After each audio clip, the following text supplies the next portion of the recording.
नमस्कार, आपका स्वागत है हमारे चैनल बायो गुरु पर।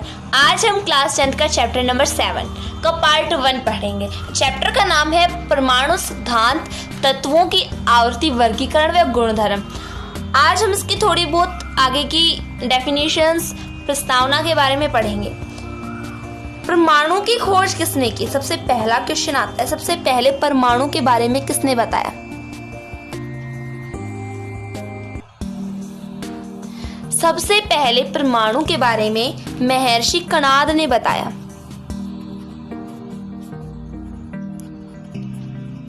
इन्होंने बताया कि पदार्थ होता है, जैसे कोई भी ये पदार्थ है, मान लीजिए ये छोटे छोटे टुकड़ों में, अगर हम इसको मान लीजिए इतने में तोड़ दिया तो 2 पार्ट हो गए। अब इस एक पार्ट को और तोड़ दिया तो इसके भी 2 पार्ट हो गए। अब हमने इसे भी और तोड़ दिया। अब इस प्रकार से डिवाइड करते जाएंगे और लास्ट में इतना बारीक सूक्ष्म कण मिलेगा हमें, बहुत बारीक होगा, इससे भी कई गुना बारीक होगा। ये हम बता रहे बहुत पदार्थ को क्या किया हमने, कई छोटे छोटे टुकड़ों में तोड़ दिया। टुकड़ों में तोड़ने के बाद जो सबसे लास्ट में जो सबसे ऐसा कण बचेगा, सबसे छोटा, जिसे हम और नहीं तोड़ सकते, जिसे विभाजित नहीं किया जा सकता, और नहीं तोड़ सकते, उस कण को हम कहेंगे परमाणु। ये कण है जिसे विभाजित नहीं किया जा रहा, इसे हम कहेंगे परमाणु, एटम। परमाणु को इंग्लिश में एटम कहते हैं। महर्षि कणाद ने सबसे पहले परमाणु के बारे में बताया। उन्होंने बताया कि पदार्थ को हम छोटे छोटे टुकड़ों में लगातार तोड़ते जा रहे हैं और लास्ट में एक ऐसा कण मिलेगा जिसे हम और नहीं तोड़ सकते और विभाजित नहीं कर सकते। इस छोटे कण को ही एटम कहते हैं, परमाणु कहते हैं। इस छोटे कण के बारे में बताया था उन्होंने। लेकिन ग्रीक के कोई दार्शनिक रहे हैं, डेमोक्रिटस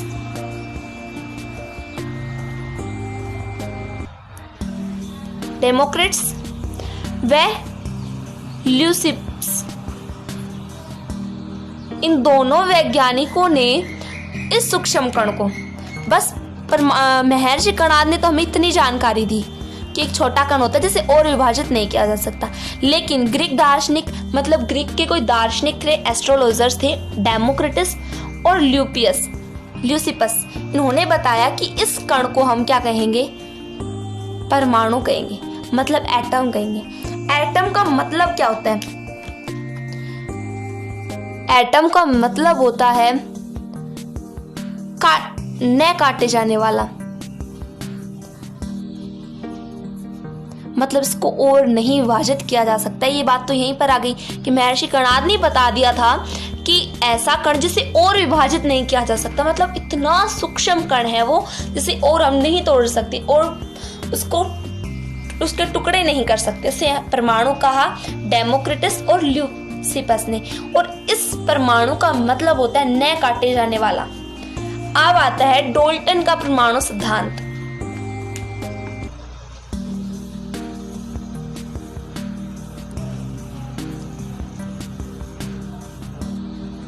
डाल्टन ने परमाणु सिद्धांत 1808 में दिया। कब दिया? 1808 में। इन्होंने बताया कि प्रत्येक पदार्थ, कोई भी पदार्थ हो, वो छोटे छोटे कणों से मिलकर बना होता है। छोटे छोटे कण क्या कहलाते हैं? परमाणु। पहली बात तो इन्होंने ये बताई कि प्रत्येक पदार्थ छोटे छोटे सूक्ष्म कणों से मिलकर बना होता है, जिसे परमाणु कहते हैं। दूसरी बात बताई परमाणु के बारे में, परमाणु को विभाजित नहीं किया जा सकता, मतलब ये अविभाजित है, अविभाज्य कण है, जिसे और विभाजित नहीं किया जा सकता। थर्ड बात आती है कि एक ही तत्व, जैसे मान लीजिए सोडियम है Na, एक ही तत्व के सभी परमाणु समान, इसमें जितने भी परमाणु होंगे वो समान होंगे, या ये कह सकते हैं इनका भार समान होगा, आकार और इनके रासायनिक गुणधर्म है ये समान होंगे।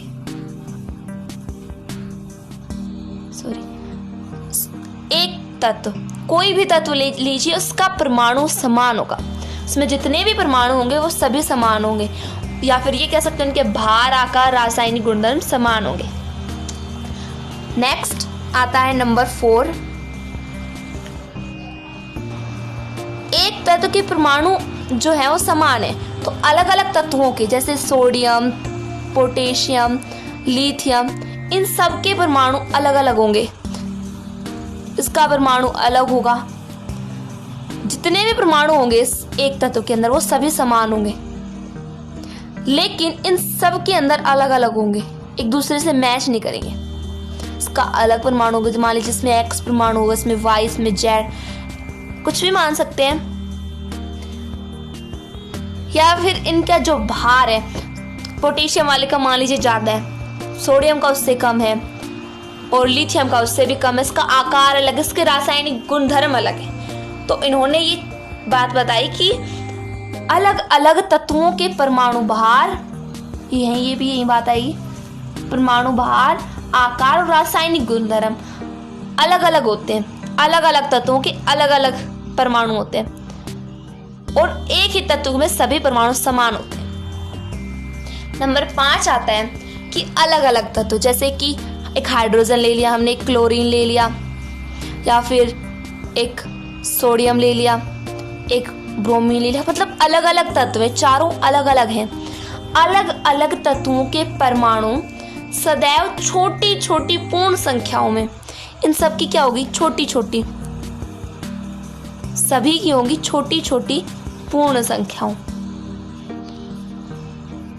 के सरल अनुपात में होंगे, उन्हें हम कहेंगे कंपाउंड। कंपाउंड मतलब होता है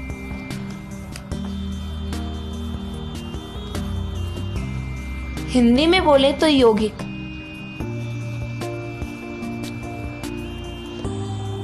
जैसे कि HCl है, यहाँ पे हाइड्रोजन का हमने एक अणु ले लिया और क्लोरीन का एक अणु ले लिया, दोनों मिलकर HCl बना रहे। इनका सरल अनुपात है और इन दोनों को हम संयुक्त रूप से कंपाउंड कहेंगे। ये तो एलिमेंट्स हैं, तत्व हैं, सारे अलग अलग हैं। जब इन्हें जोड़ दिया जाए, इनकी छोटी छोटी, इनके परमाणु सदैव छोटी छोटी पूर्ण संख्याओं के सरल अनुपात में जुड़ते हैं और जुड़ करके कंपाउंड बनाते हैं, यौगिक बनाते हैं। जैसे Na और Br जुड़कर NaBr बना लिया, ये कंपाउंड हो गए। तो कई बार पूछ लिया जाता है कि यौगिक किसे कहते हैं, तो उसकी डेफिनेशन होगी अलग अलग तत्वों के परमाणु सदैव छोटी छोटी पूर्ण संख्याओं के सरल अनुपात में जुड़ जाते हैं। जैसे ये दोनों सरल अनुपात में जुड़कर क्या बना लिया इसने, HCl, ये कंपाउंड है। नंबर 6 आता है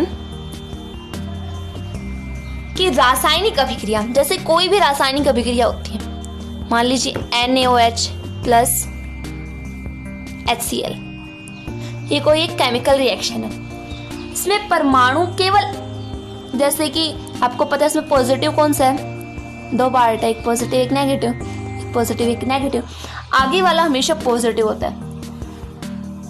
इसमें परमाणु है ये केवल व्यवस्थित होंगे, जैसे इसका पॉजिटिव इसके नेगेटिव के साथ जुड़ जाएगा और इसका पॉजिटिव इसके नेगेटिव के साथ, ये सिर्फ मतलब वापस से व्यवस्थित होंगे, इन्हें कहें तो पुनर्व्यवस्थित होंगे। इस अभिक्रिया में न तो इस अभिक्रिया के द्वारा परमाणु को न तो बनाया जा सकता है और न ही नष्ट किया जा सकता, जैसे NaCl plus HOH, positive negative positive negative, इन्हें सिर्फ पुनर्व्यवस्थित किया गया, यहां से हटाकर इसे यहां पर जोड़ दिया गया और यहां से हटाकर इसे यहां पर जोड़ दिया गया, सिर्फ पुनर्व्यवस्थित हुए। इन्हें इन रासायनिक अभिक्रियाओं के द्वारा न तो इन्हें बनाया जा सकता है और न ही नष्ट किया जा सकता है। ये है डाल्टन का परमाणु सिद्धांत। नेक्स्ट हमारा टॉपिक आता है थॉमसन का परमाणु मॉडल।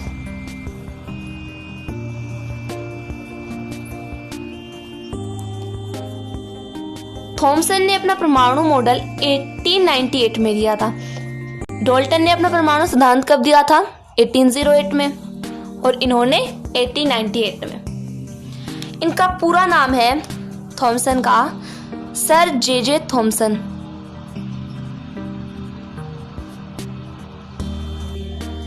इन्होंने परमाणु मॉडल दिया। परमाणु मॉडल क्या है? थॉमसन ने बताया कि जो परमाणु है, से ये एक परमाणु है, इसका आकार है 10⁻⁻10 मीटर इसका आकार है। अब आप अंदाजा लगा सकते हो कितना छोटा है इसका आकार। ये हमें हमारी आँख से नहीं देखा जा सकता, ये इलेक्ट्रॉनिक जो माइक्रो सिस्टम के द्वारा ही देखा जा सकता है। अब इन्होंने बताया कि जो परमाणु है ये 10⁻⁻10 मीटर के आकार का एक धनावेशित गोला है। कैसा गोला है? धनावेशित। इस धनावेशित गोले के अंदर समान मात्रा में, समान रूप से क्या बिखरे होते हैं? इलेक्ट्रॉन बिखरे होते हैं।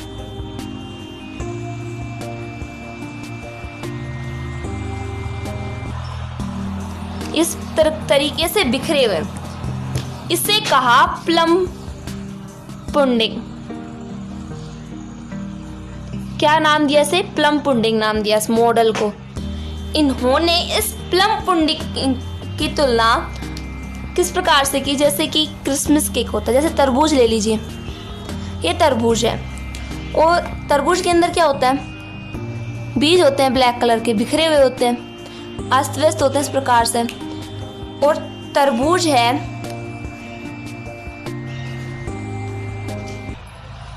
जैसे कि अभी मैं तरबूज बना रही हूँ,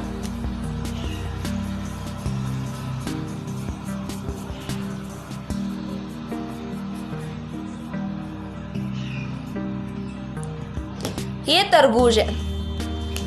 तो इसकी जो लाल गिरी है और ये ब्लैक कलर के आपको दिखाई दे रहे हैं, ये हैं इसके इलेक्ट्रॉन्स। और जो लाल कलर का भाग है, रेड कलर का, ये है धनावेशित भाग। इलेक्ट्रॉन ऋणावेशित होते हैं।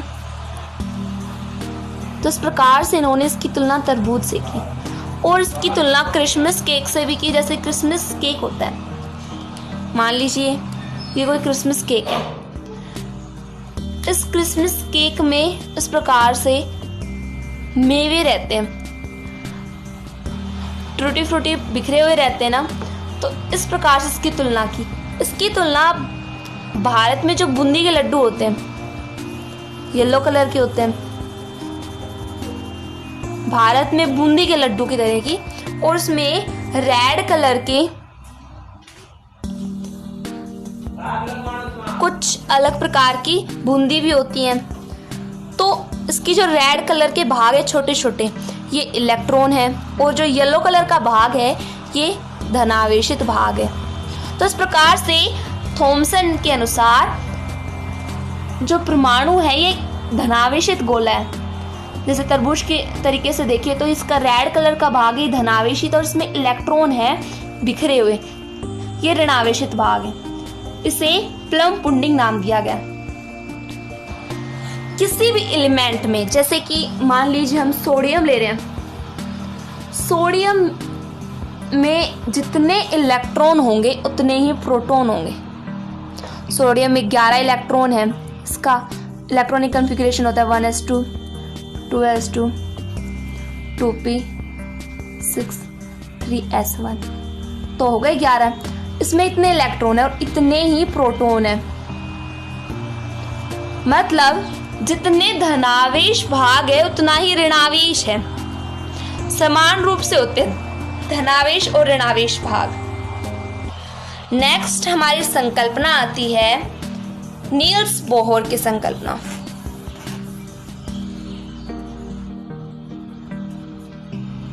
नील्स बोहर की परिकल्पना कह सकते हैं, संकल्पना कह सकते हैं।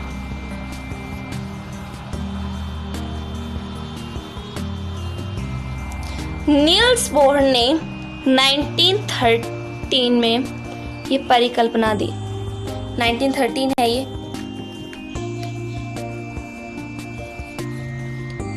नील्स बोहर ने हाइड्रोजन परमाणु संरचना और उसके स्पेक्ट्रम को समझाने के लिए प्रतिरूप बनाए। कौन से परमाणु को?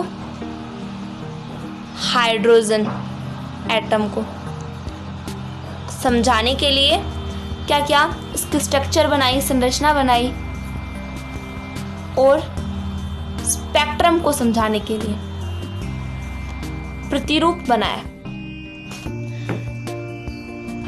इन्होंने इस परिकल्पना में क्या क्या बताया ये देखते हैं। इन्होंने पहली बात बताई कि परमाणु के केंद्र में, जैसे कोई एटम है, इसके केंद्र में नाभिक होता है,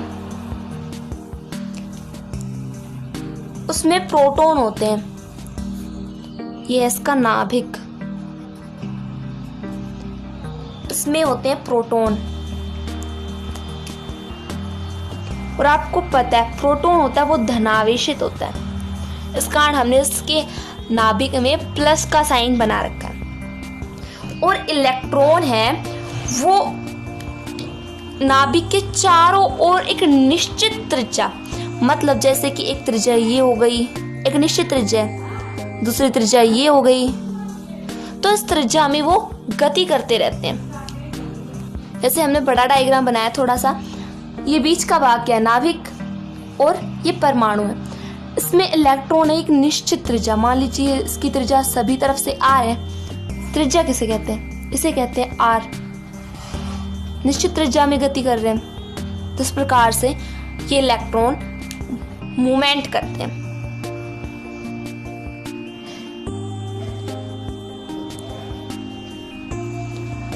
अब जिस में ये गति कर रहे हैं उन्हें हम कहेंगे कक्ष, ऊर्जा स्तर, कोश या फिर पथ। क्या कहेंगे? कक्ष, ऊर्जा स्तर, कोश या पथ, कुछ भी कह सकते हैं। इलेक्ट्रॉन नाभिक के चारों ओर एक निश्चित त्रिज्या वाले ऊर्जा पथ पर गति कर रहे हैं। ये निश्चित ऊर्जा वाले पथ कक्ष, ऊर्जा स्तर, कोश या पथ कहलाते हैं। इन्हें इंग्लिश में ऑर्बिट कहते हैं। कक्ष को इंग्लिश में ऑर्बिट कहते हैं। जिस ऊर्जा स्तर में ये गति कर रहे हैं उन्हें ऑर्बिट कहते हैं। ये कक्षाएं जो ये ऑर्बिट है नाभिक के चारों ओर एक संकेंद्रीय रूप में व्यवस्थित होती है। मतलब एक समकेंद्रीय, मतलब इन सभी जो ऑर्बिट्स हैं इनका केंद्र एक है। ये इसका केंद्र है, यहाँ से इसकी दूरी आर, यहाँ से इसकी दूरी आर, यहाँ से इसकी दूरी आर, इन सब का केंद्रक एक है। इस तरीके से ये कह सकते हैं कि ये सभी कक्षाएं नाभिक के चारों ओर संकेंद्रीय रूप से व्यवस्थित होते हैं। यहाँ से इसकी त्रिज्या आर है, ये कैपिटल आर हो गई। छोटे वाले गोले की त्रिज्या स्मॉल आर से बड़े वाले की कैपिटल आर, सबसे बड़े वाले की आर डैश हो गई। तो इसकी त्रिज्याएं हैं वो अलग अलग हैं, लेकिन इनका सभी का केंद्र एक है। तो ये समकेंद्रीय रूप से व्यवस्थित है। इन्हें हम n से दर्शाते हैं, n से। इसका मान पूर्णांकों में होता है। जैसे दूसरे पेन से अंदर वाली जो ये है इसे k, l, m, इसे n, और इसी तरीके से चलती जाएंगी। यहाँ तक हमने बता दिया इसे k, l, m, n। यहाँ पर n का मान है ये पूर्णांकों में होते हैं, जैसे 1, 2, 3, 4। जैसे जैसे हम n का मान बढ़ाएंगे, जैसे पहली वाली जो कक्ष है थोड़ा बड़ा बनाना पड़ेगा।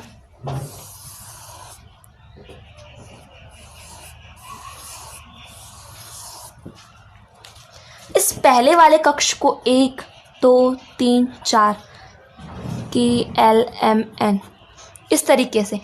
जैसे जैसे n का मान बढ़ रहा है, देखो 4 हो गया, 4 पर n का मान बढ़ गया तो नाभिक से इसकी दूरी ज़्यादा हो गई। 1 पर होगा तो इसकी दूरी कम होगी। मतलब जैसे जैसे n के मान को बढ़ाएंगे वैसे वैसे हम इसके नाभिक से दूर होते जाएंगे और इसकी जो एनर्जी है वो भी बढ़ती चली जाएगी। यहाँ पे 1, 2, 3, 4 k का मतलब 1 का मान, यहाँ पे इसकी ऊर्जा है वो सबसे कम होगी।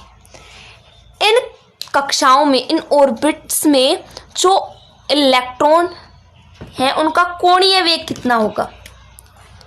इलेक्ट्रॉनों का कोणीय वेग। इलेक्ट्रॉन को हमेशा ई नेगेटिव से, प्रोटॉन को पी पॉजिटिव से, इस तरीके से इनके साइन है। तो इसका कोणीय वेग होगा mvr is equal to NH2π। ये इसका सूत्र है। अब इस सूत्र में m क्या है, v क्या है, r क्या है, ये सब देखेंगे। m यहाँ होता है द्रव्यमान, मास, इलेक्ट्रॉन का द्रव्यमान। v होता है इसका वेग, r होती है त्रिज्या, और n आपको पता ही है ये पूर्णांक है, 1 2 3 4 कितने भी हो सकते हैं, और h है इसका प्लांक स्थिरांक। मतलब ये एक स्थिरांक है जिसका मान है वो हमेशा एक ही होता है, बदलता नहीं है। तो इसका कोणीय वेग हो गया। द्रव्यमान, वेग और त्रिज्याएं लगा करके हम इसको सॉल्व कर सकते हैं, उसके कोणीय वेग निकाल सकते हैं। नील्स बोहर ने बताया कि जैसे कि मान लीजिए इसके ऑर्बिट में कुछ इलेक्ट्रॉन्स हैं, मान लीजिए 4 इलेक्ट्रॉन, 4 तो नहीं हो सकते, 2 ही होंगे, पर मैंने 2 ही इलेक्ट्रॉन है। ये 2 इलेक्ट्रॉन एक इसी ऑर्बिट में क्या कर रहे हैं, चक्कर लगा रहे हैं, तो इसकी ऊर्जा में कोई परिवर्तन नहीं होगा, ऊर्जा में परिवर्तन नहीं होगा। जब ये इलेक्ट्रॉन एनर्जी लेता है, एनर्जी है ये इसे, तो ये एनर्जी लेकर के इससे ऊपर वाले, मतलब उत्तेजित होकर इससे उच्च ऊर्जा स्तर में चला जाता है। और यदि ये एनर्जी निकालता है, मान लीजिए ये वाला एनर्जी बाहर रिलीज करेगा, माइनस करेगा, तो ये और अंदर चला जाएगा। जैसे ये नाभिक है, यहाँ पे इलेक्ट्रॉन्स हैं, 8 इलेक्ट्रॉन है, लास्ट वाले में 2 है और अंदर वाले में भी 2 है। तो यहाँ पर इस इलेक्ट्रॉन ने एनर्जी रिलीज की है, तो एनर्जी कम होगी तो ये अपने ऊर्जा स्तर से निम्न ऊर्जा स्तर में चला जाएगा। और इस इलेक्ट्रॉन ने एनर्जी ग्रहण की है, तो ये एनर्जी को ग्रहण करके निम्न जिस ऊर्जा स्तर में है उस ऊर्जा स्तर से उच्च ऊर्जा स्तर में चला जाएगा। अब इस मॉडल की कमी आती है, पहली आती है मतलब ज़्यादा इलेक्ट्रॉन वाले परमाणु को इस मॉडल के द्वारा नहीं समझाया जा सकता। दूसरा आता है उच्च क्षमता वाले जो उपकरण होते हैं, उनसे देखने पर पता चला कि परमाणु का रैखिक स्पेक्ट्रम 1 से अधिक लाइनों में बटा होता है। इस प्रकार ये 1 से अधिक लाइनों में बटा होता है, जिसका कारण बोहर मॉडल स्पष्ट नहीं कर पाया। नंबर 3 आता है, यह परमाणु द्वारा रासायनिक बंध बनाकर, केमिकल बॉन्डिंग बनाकर अणु बनाने की प्रक्रिया। किस प्रकार से 2 मॉलिक्यूल आपस में बॉन्ड बनाते हैं और बना करके एक अणु बनाते हैं।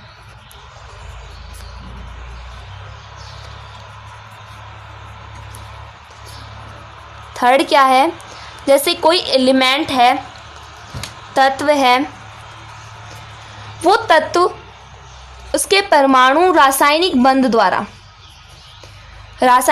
द्वारा अणु रासायनिक बंध बना करके अणु बनाने की प्रक्रिया को स्पष्ट नहीं कर पाया नील्स बोहर का यह मॉडल। आशा करती हूँ कि आपको समझ में आया होगा। धन्यवाद।